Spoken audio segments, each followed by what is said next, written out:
Imam Syafi'i. Namanya Muhammad bin Idris. Gelarnya adalah Abu Abdillah. Orang Arab dalam penulisan nama biasanya mencantumkan gelar di depan nama sehingga namanya adalah Abu Abdillah Muhammad bin Idris. Silsilahnya bertemu dengan silsilah Nabi Muhammad di Abdu Manaf, suku Quraisy. Silsilah dari ayahnya adalah bin Idris bin Abbas bin Utsman bin Syafi'i bin Sa'id bin Abdu Yazid bin Hashim bin Abdul Muthalib bin Abdu Manaf. Sedangkan dari ibunya adalah binti Fatimah binti Abdullah bin Al-Hasan bin Husain bin Ali bin Abi Thalib. Dari silsilah tersebut, jelas bahwa Imam Syafi'i masih merupakan keturunan Nabi Muhammad. Ia lahir di Gaza pada tahun 150 Hijriah dan meninggal di Mesir pada tahun 204 Hijriah. Ibunya keturunan Yaman dari suku Asdi dan sangat berjasa dalam mendidiknya. Sedangkan ayahnya wafat saat masih dalam buayan. Kemudian ibunya membawanya ke Mekah, kota asal ayahnya. Ia ingin putra sematawayangnya tumbuh besar di tanah kelahiran ayahnya. Di Mekah, beliau belajar membaca Al-Quran dari Ismail bin Kustantain hingga pada usia 9 tahun, sudah mampu menghafal 30 juz Al-Quran. Pada usia 10 tahun, Imam Syafi'i sudah mampu menghafal kitab fikih yang ditulis oleh Imam Maliki yang beliau pelajari dari Imam Muslim bin Khalid Az-Zani, seorang guru besar dan mufti di Mekah saat itu. Di usia 15 tahun ia diberi izin oleh gurunya untuk mengajar di Masjidil Haram tentang hukum-hukum yang berkaitan dengan agama. Ia juga belajar ilmu hadits dari Imam Sufyan bin Uyainah. Dengan kecerdasan dan kebijaksanaannya, kata-kata Imam Syafi'i pun bisa menjadi pedoman dan renungan dalam menjalani kehidupan. Berikut kata-kata bijak Imam Syafi'i yang dikutip dari berbagai sumber. Jika pertemanan seseorang tidak memberimu manfaat, maka jangan mengambil untung dengan memusuhinya. Setiap permusuhan bisa diharapkan kembali membaik, kecuali permusuhan orang yang melakukannya karena dengki. Berapa banyak orang yang telah berbuat kebajikan kepadamu yang membuatmu terbelenggu dengannya? Dan berapa banyak orang yang memperlakukanmu dengan kasar dan ia memberi kebebasan kepadamu? Biarlah mereka bersikap bodoh dan menghina, dan tetaplah kita bersikap santun. Gaharu akan semakin wangi ketika disulut api. Jadikanlah diam sebagai sarana atas pembicaraanmu, dan tentukan sikap dengan berpikir.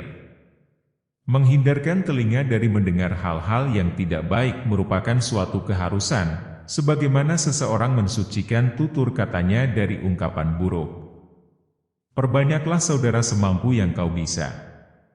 Mereka akan menjadi perut-perut dan punggung-punggung saat kau meminta bantuan. 1000 kawan tidaklah banyak. Seorang musuh barulah banyak. Silakan hina diriku sepuas kalian, aku akan tetap diam saja. Bukannya aku tidak punya jawaban, tapi singa selalu tidak akan membalas gonggongan anjing.